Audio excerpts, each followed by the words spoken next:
देखो अभी केकेआर की टीम को लेकर सबसे बड़ी चर्चा यही चल रही है कि मुस्तफिजुर रहमान की जगह आखिर कौन आने वाला है।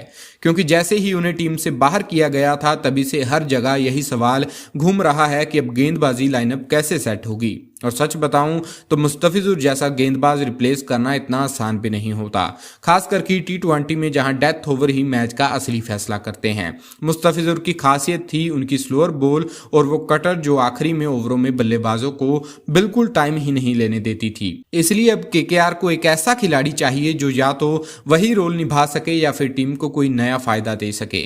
खबर ये निकल कर आ रही है कि मैनेजमेंट ने 4 नामों पर सीरियसली विचार करना शुरू कर दिया है और उन्हीं में से किसी एक को मौका मिल सकता है। सबसे पहले बात करें फजल हक फारूकी की, तो ये अफगानिस्तान के लेफ्ट आर्म तेज गेंदबाज हैं और सबसे बड़ी बात यह है कि ये भी बाएं हाथ से गेंद डालते हैं, ठीक मुस्तफिजुर की तरह। इसलिए अगर टीम को बिल्कुल वैसा ही कॉम्बिनेशन रखना है तो ये सीधा फिट बैठते हैं। फारूकी नई गेंद से स्विंग करा लेते हैं, पावर प्ले में विकेट लेने की कोशिश करते हैं और डेथ ओवर में भी वेरिएशन डाल सकते हैं। हाँ, ये जरूर है कि मुस्तफिजुर वाली खास धोखा देने वाली कटर उनके पास उतनी खतरनाक नहीं मानी जाती, लेकिन इंटरनेशनल लेवल पर उन्होंने अच्छा अनुभव हासिल किया है और दबाव में गेंदबाजी करना जानते हैं, इसलिए ये नाम काफी मजबूत माना जा रहा है। अब अगर दूसरा ऑप्शन देखें तो दिलशान मधुशंका का नाम सामने आ रहा है, जो श्रीलंका के लेफ्ट आर्म पेसर हैं और हाल के मैचों में उन्होंने काफी प्रभावित किया है।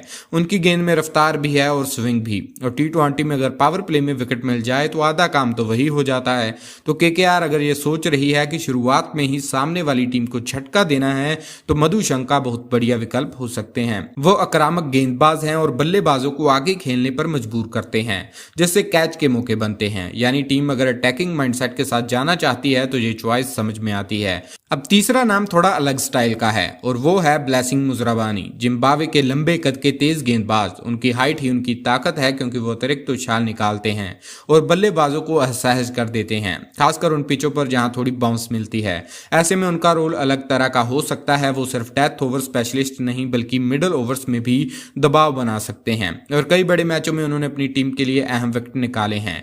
तो अगर केकेआर थोड़ा अलग सोचकर पेस अटैक में नई वैरायटी लाना चाहती है तो ये सरप्राइज पिक भी हो सकते हैं। अब चौथा नाम है जेराल्ड क्वाड्जी का, जो साउथ अफ्रीका के ऑलराउंडर हैं और ये नाम इसलिए खास है क्योंकि ये सिर्फ गेंदबाजी ही नहीं बल्कि बैटिंग में भी योगदान दे सकते हैं। टी20 में ऐसे खिलाड़ी सोने पर सुहागा होते हैं जो 2 काम कर सकें। अगर ऊपर के बल्लेबाज जल्दी आउट हो जाएं तो नीचे आकर 15-20 तेज रन भी मैच का रुख बदल सकते हैं और साथ में तेज गेंदबाजी का ऑप्शन तो है ही।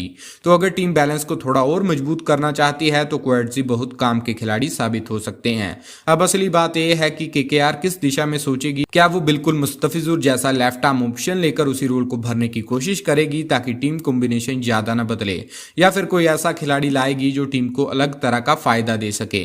फिलहाल जो अंदर की चर्चा है उसमें फारूकी और मधुशंका थोड़ा आगे माने जा रहे हैं, क्योंकि दोनों ही लेफ्ट आर्म पेसर हैं और सीधा रिप्लेसमेंट बन सकते हैं। लेकिन क्रिकेट में आखिरी समय तक कुछ भी बदल सकता है और कई बार ऐसा नाम भी सामने आ जाता है जिसकी किसी ने उम्मीद नहीं की होती। केकेआर पहले भी बड़े फैसले लेकर चैंपियन बन चुकी है, इसलिए यह तय है कि मैनेजमेंट बिना सोचे समझे कोई कदम नहीं उठाएगी।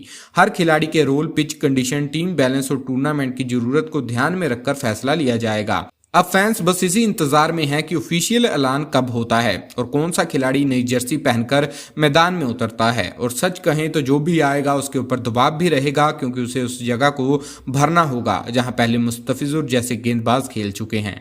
तो आने वाले दिनों में तस्वीर पूरी तरह साफ हो जाएगी, लेकिन इतना तय है कि केकेआर अपनी गेंदबाजी को कमजोर नहीं होने देगी और जो भी फैसला होगा वो टीम के फायदे को ध्यान में रखकर ही होगा। इस बारे में आपकी क्या राय है कमेंट सेक्शन में जरूर बताना और ऐसी ही वीडियोस के लिए इस चैनल को सब्सक्राइब करना मत भूलना।